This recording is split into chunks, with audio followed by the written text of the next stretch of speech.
NBC presents Frank Lovejoy in Night Beat.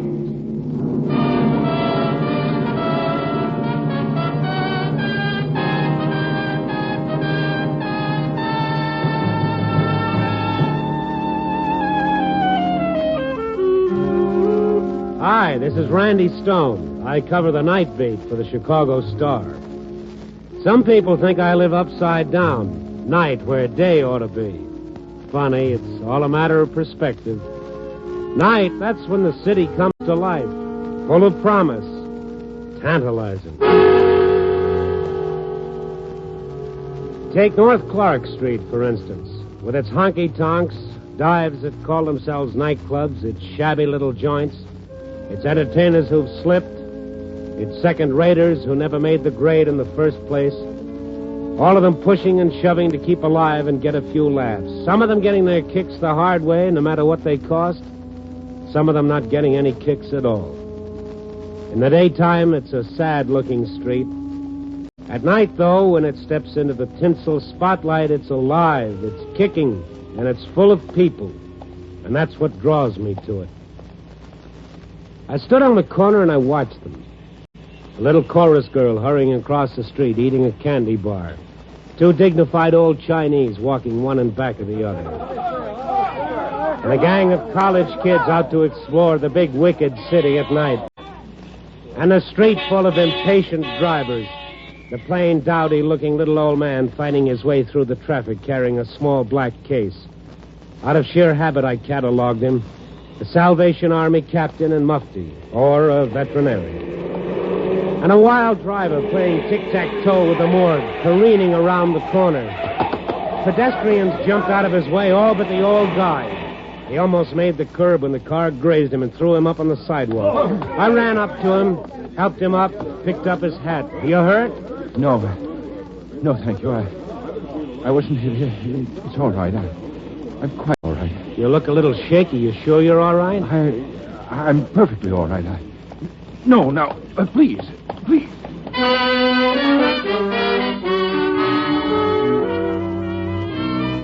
He broke away from me and pushed through the crowd that was no longer interested and scurried away close to the buildings with a kind of frightened dignity, hugging his back case to him, his gleaming bald head reflecting the gaudy lights of the joints and the bars like starboard and port. Kind of a funny old duck. I started to turn away when I realized I was still holding his hat, and I called after him. Hey! He didn't hear me, so I took after him. He was half a block ahead and still hurrying. He turned into one of the joints. When I got closer, I saw it was called the Glamour Palace, and it guaranteed on the outside the hottest Dixieland in town. While inside, a piano player was making desultory passes at a keyboard. The drummer was moving back to the stand from the bar, scratching his back with a drumstick, while a long, lean soul with a trombone came out from behind some musty drapes, dragging one foot after another, openly yawning his boredom. If these guys played the hottest Dixieland in town, they needed a new press agent because the place was practically deserted. I looked around for old Baldy. Oh, don't you look lonesome all by yourself at the door? Even in the blue gloom, she looked tired. I'd met her type before. All over town, you see 'em. The gals that were beautiful once, but don't care too much anymore. She wore a white strapless number. She was fighting a losing battle with weight. And her hair, in spite of a mass of small blonde curls piled over the part, showed at least 2 weeks behind on the bleach. Well, don't be shy. Come on in. We're friendly here, honey. I'll bet you are. I'm Stella. You can check your hat over there. Oh, this isn't my hat. Belongs to a fella just came in here. In here? Yeah, just a minute ago. Small guy, kind of old, in a black suit, bald-headed, glasses. Nobody's come in here for an hour, except you. Stick around. What are you drinking, honey? Easy on the lapels, honey. Suit needs a press, but I like my tailor to do it. How come we're not going to be friends? Well, that's not what I came for. Sure you didn't see him? Kind of a mousy-looking man? If you'd said rat now, that'd fit most anybody in the joint. I'm positive he came in here. All these traps look alike. He probably went in next door. And if you got any discrimination, you won't stay here either. Confidentially, the drinks are watered. It's obvious you don't own any stock in this place. If I did, brother, I'd dump it.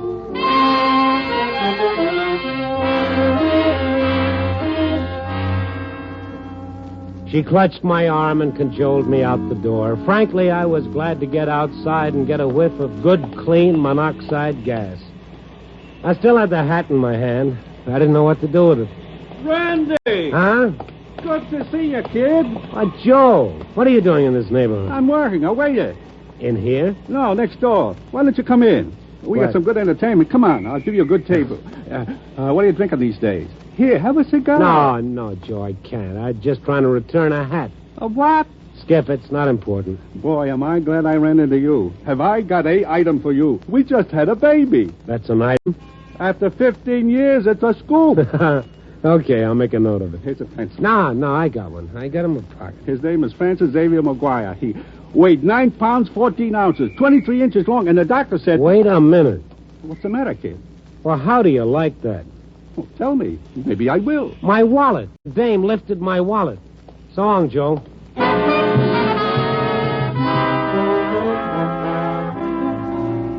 The old lapel routine. To think I'd stood still for that chromo. It wasn't just the wallet. My press card was injured. I had a lot of dialogue for little Stella and very anxious to deliver same. I opened the door of the Glamour Palace and it hit me in the face.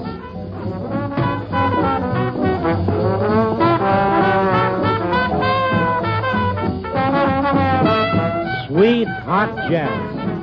I stood there with my mouth open and listened to that ill-assorted, lackadaisical combo make real music.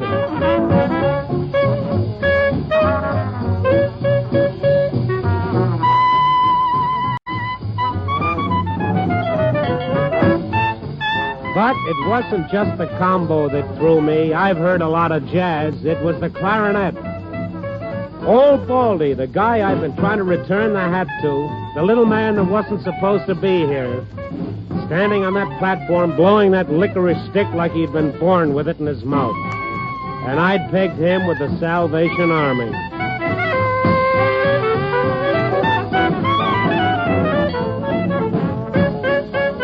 Oh, my, the way he played that thing, that was more than music. That was magic. Even Stella Girl was captured by it. She and the aging Atlas who tended bar were drinking it in like a couple of kids seeing their first hop-along. I walked over to them just as the number was ending.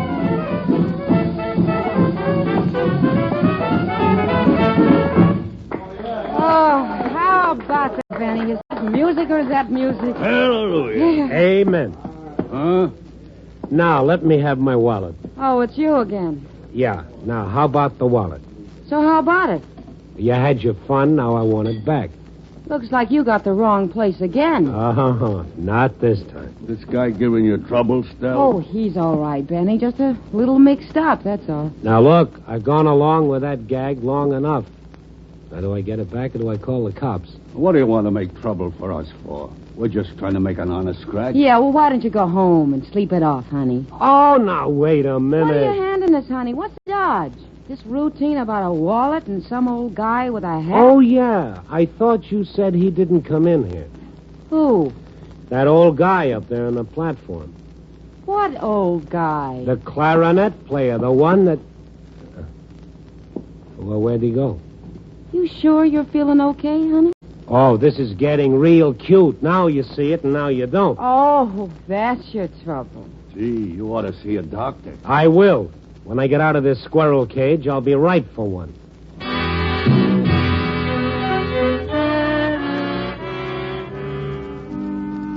Stella fastened herself to my arm, but I brushed her off and went to the bandstand.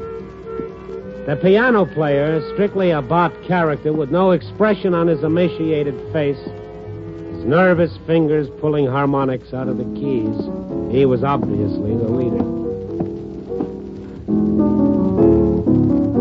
What's your pleasure, man? Clarinet. Oh, yeah, sweet reed. Real sweet. Yeah. Where is he? Did you hear me? What's that you say, man? I want to talk to your clarinet player. Oh, don't have one. Never had one, man. You're going around in circles, Stone. Stone? You're caught in a revolving door, honey. You might get your nose cut. How did you know my name is Stone? I'm psychic. Well, I'm very happy for you. What happened to old Baldy? He turned into a mountain in California. Mm-hmm. I'm not convinced. No? Benny, Yeah, Stella. this guy won't convince. Maybe you ought to impress him.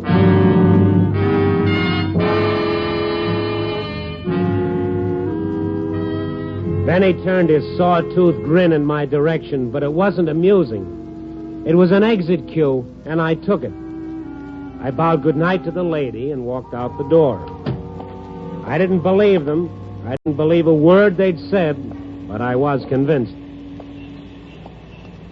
I was out on the sidewalk, minus a wallet and plus a gray fedora that didn't belong to me. And it was too small anyway. I couldn't figure it out. You start out doing a good deed, end up in a maze of mirrors. Well, why? Now, what was so special about old Baldy? Why were they all protecting him? Because that's what they were doing. There was no doubt about it. But why? That's what I was thinking as I passed up the alley.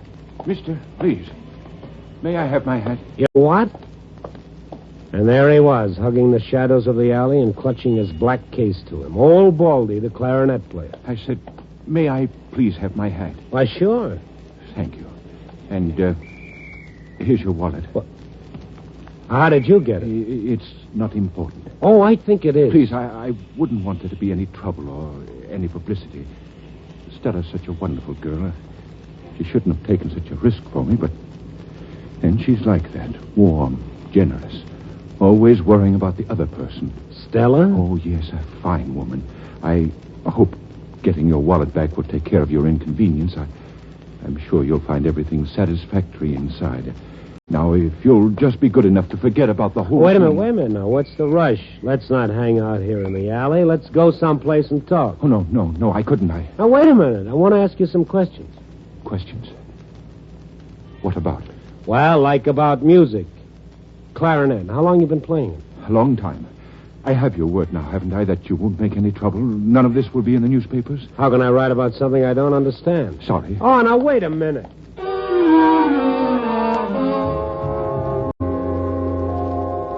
He was gone, just like a piece of quicksilver. He dissolved back into the darkness. It's funny, he didn't look like a jazz man, but he played like he'd been born on Basin Street. Well, whatever. I started to put my wallet away when the thought struck me I'd better check it. My identification was all there. My money was all there. My money was all there, and then some. There was an extra $100 in the wallet. What exactly did he want me to forget? That Stella had picked my pocket or that I'd run into him tonight? $100. A bribe, yeah. But to forget what?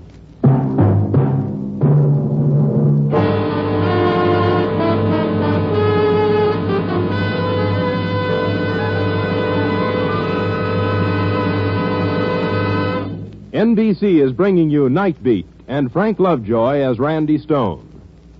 It's the Silver Jubilee on NBC. Perhaps without the right proportions, romance and mystery don't mix. But the amazing Mr. Malone seems to have exactly the right formula, as you'll see later tonight. Then Herbert Marshall brings you a tale of intrigue as told by the man called X. Of course, Pagon will be along to assist Ken Thurston, international adventurer. And just a word about a new show.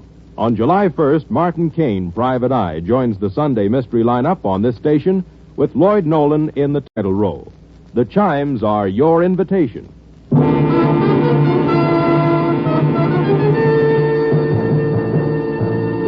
And now back to Night Beat and Randy Stone.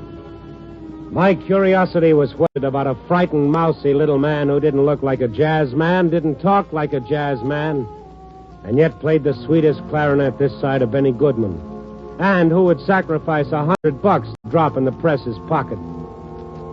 Well, I figure where there's a bribe, there's a story. Wouldn't do me any good to go back to the Glamour Palace digging for it, not the way they felt about my company.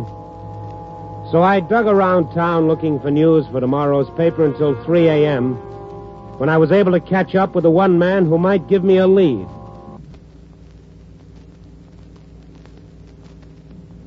The Beef. He's sort of a walking delegate, ambassador without portfolio for the musicians local, and he knows every musician since Sousa. Long-haired, short-haired, bebop, a gamut.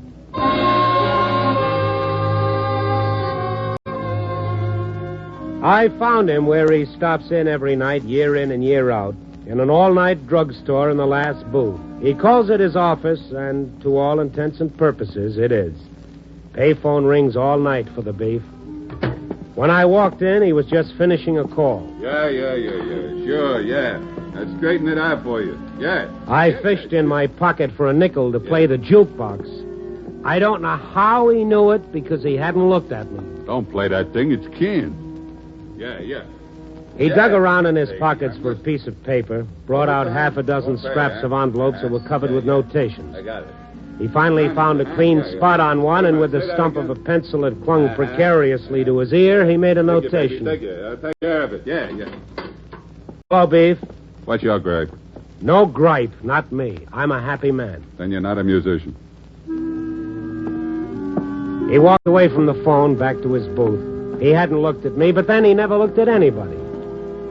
He spread his envelopes out over the table and alternately made notes and slopped his coffee all the time I was there. He kept tapping his foot, an occupational affliction with him, but he never once looked up.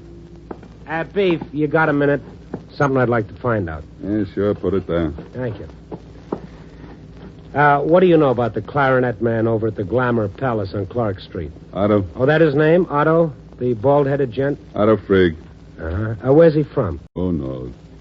You're not going to tell me you don't know where he gets his pants pressed and where he buys his reeds. I know that. He presses them himself, Natch. He's a musician, ain't he? And he buys his reeds at Lyon and Healy. Did you notice his instrument? Clarinet. Did you see the kind it is? Judging from the way he hangs onto that case, I'd say it was uranium. It's a buffet. I thought that was a lunch. I thought you newspaper guys were supposed to know everything. No, not quite. What's a buffet? Just the best gobstick in the world. Made in France, cost a wad of dough. Well, that's interesting. He plays in a cheap joint where he works for the minimum with a premium instrument. This answers all your questions? Oh, you're not even warned yet. How long has he been in Chicago, and what do you know about him? Transferred from St. Louis, worked around as a casual for a while. Been around 7-8 months, I guess. Belongs to the union about 2 years. You mean the local? No, I mean the union. He joined the musicians' union 2 years ago? That's what I said. Oh, you gotta be mistaken. You don't learn to play like that in just 2 years. Who said he learned to play in 2 years? I said he belongs to the union 2 years. Why? But he must have played someplace before. Don't you know where? Look, we ask a guy, can you play? We say, go ahead, get a job. We say, keep your nose clean, pay your dues. That's all. His personal business, where he comes from, this, that, who cares? That's the matter. Oh, wait a minute. If I wanted to see Otto Frigg again and I had an allergy about going back to the Glamour Palace, where would I look? You might try to jam. They got a red-hot session going tonight. It's only a couple of blocks from here. You can't miss it. It's on the corner of Madison. Uh-huh. Sooner or later, they'll all end up at the Big Bake. Yeah, that's all. Relax, baby. It'll keep. Thanks. Look, will they let me in? Just tell them the Beef sent you. Hello. What's the gripe?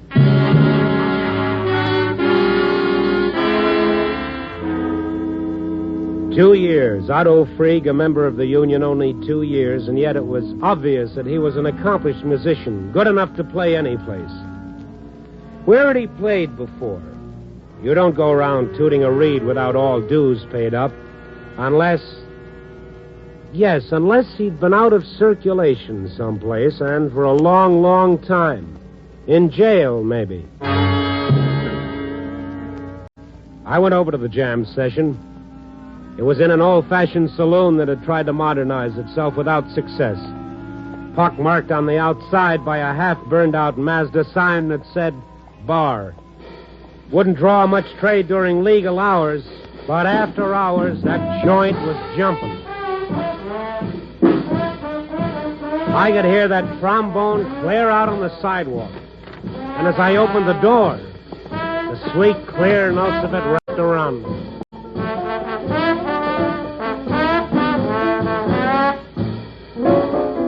One by one, the others joined him.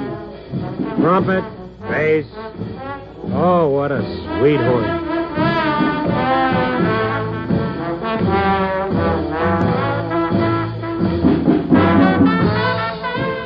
There was a guy in a 1951 version of a zoot suit by the door, evidently supposed to check on who came in.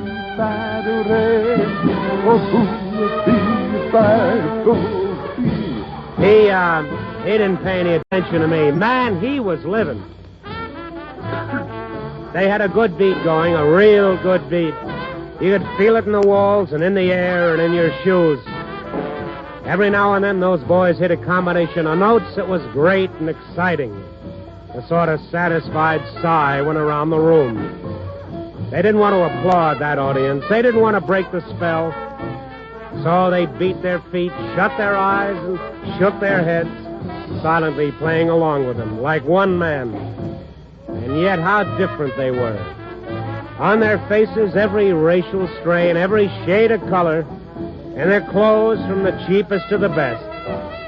I recognized one of the boys from the burlesque house and a couple of musicians in hand-tailored tuxedos from a lakeshore hotel. And on the floor, a boy, just a kid, sitting cross-legged with his accordion in his lap, fingering it with no sound and with his eyes shut.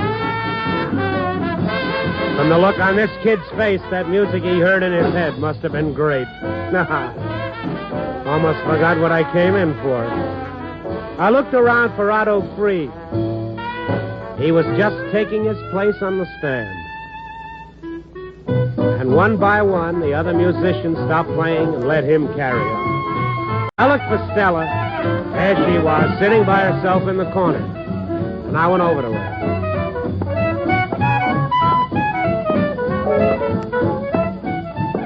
Hi. Huh? What are you doing here? Oh, I like music. Mind if I sit with you? It's a free country, I guess. Thanks. Just listen to him. He's good. Good. He's a cockeyed genius. Yet he plays in a honky tonk. So what? Oh, so nothing. Like you say, it's a free country. Just a little peculiar, that's all. Like he was hiding or running away from something. Why don't you get lost? You got your wallet back. I got too much of it back. Huh? Otto gave me too much change. Otto? Uh-huh. Otto Freed. Member of Musicians Union only 2 years. Where was he before that, Stella? Why can't you leave him alone? Did he ever do anything to you? Why did you take my wallet? If you wanted to find out who I was, why didn't you ask me? Look, I made a mistake, that's all. Leave him alone, can't you? I don't want him to get into trouble because I lifted your 2-bit wallet. He's a wonderful guy. That's what he said about you. A wonderful girl. Yeah? Did it? Why, Stella, you're blushing. So what? I gotta come in, ain't I? Look, I'm sorry. I'm not ridiculing it. I think that love is here to stay, but he's well... Too old for me? You guys. It's all right about age improving a bottle of red-eye or a hunk of cheese, but in a man it's no good, huh? Oh, now, look, I didn't say that. What are you trying to make out of it anyway? May, December? Well, let's say July, December. You couldn't make that the last week in June, could you? I think I could. Otto. Why did you come here, Mr. Stone? You don't have to talk to him, Otto. You don't have to tell him anything. You promised you'd forget about it. You made a mistake tonight, Mr. Freed. Mistake? Yeah, in my wallet. Here, your $100. I thought you'd leave Stella alone. I asked you not to bother her. If you cause her any trouble... Otto, he's here. Otto, look.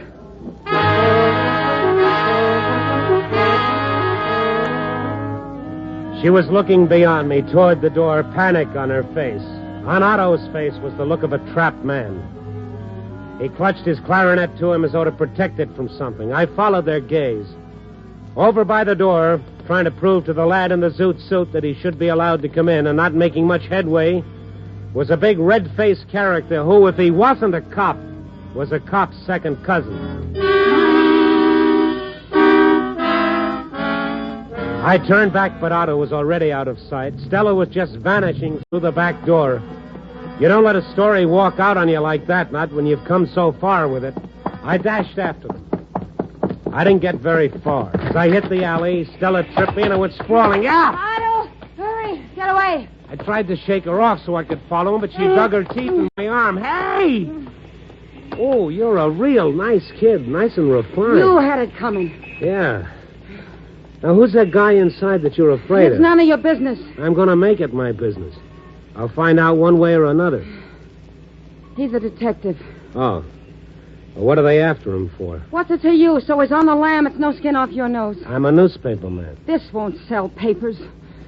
Please, Stone, please, leave us alone. What do you want to do, crucify us? He's the first guy I ever knew who didn't treat me like I was a blue note. What's the trouble with you guys? Dig till you grind out the dirt. Are you going to tell me, Stella, or do I call that Seamus inside? Go ahead, call him. He's not after me. Or maybe, but if he holds you here long enough, Otto will come back for you. This I know. Okay, you win. You want a story? All right, I'll give you a story, and I hope you choke on it. Otto was a bank president in Kansas. He ran away. Oh, so that... No, that's not it. He didn't take a dime. Just car fare and his clarinet. All his life he wanted to play it, but he couldn't. He had obligations. He had a front to keep up. So one day, his job's done. His kids are grown. His son's got the bank. His daughters are married. They got everything they need. Big social stuff. His wife's dead. Nobody needs him. He's all alone. But you wouldn't understand, would you, Stone, what it's like to need somebody.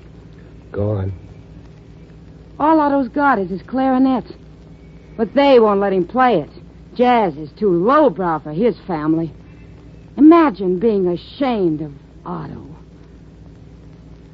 So one day he just walked away. One thing. Why are they looking for him? They gotta make it look good, don't they? Like they really wanted him to come back. But nobody needs him back there. Nobody needs him anyplace. Maybe they do. No. Nobody needs him but me. Well, your mystery man's unmasked.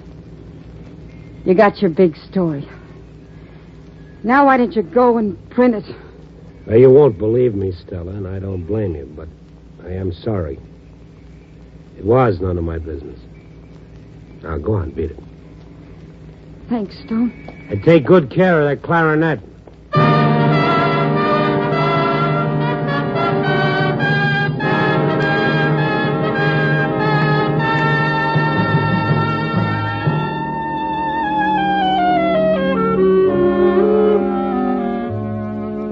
Stella and Otto. What a twosome. What a story. Only I can't use it, so I fill up my column with dribs and drabs. I write abstractly about people making up the city, about the fireman having a smoker, about a cigarette girl putting her brother through college, about Joe McGuire's new kid. I gave him a whole paragraph. That ought to make him happy. But all the time that music is going through my head. From now on, every time I hear a jazz combo, I'll think about Otto Freeg playing that clarinet, coaxing sounds out of it that can't be put on paper. And having the fun he always missed with that tough little two-tone blonde listening with her heart. Yeah, people. Great institution. Copy, boy.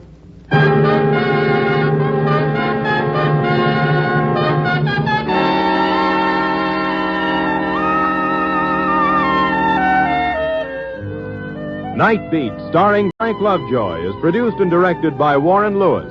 Tonight's story was written by John and Gwen Bagney with music by Robert Armbruster. Featured in tonight's cast were Bill Johnstone as Otto, Georgia Ellis as Stella, Hy Averback as the piano man, Ed Max as the Beef, and Herb Butterfield as Joe. Frank Lovejoy can currently be seen co-starring with Joan Crawford and Robert Young in Warner Brothers' Goodbye, My Fancy.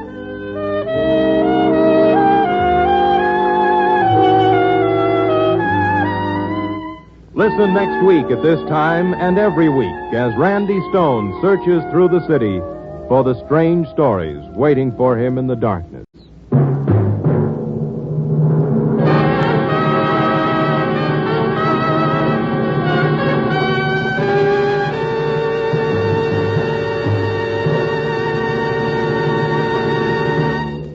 Night Beat came to you from Hollywood.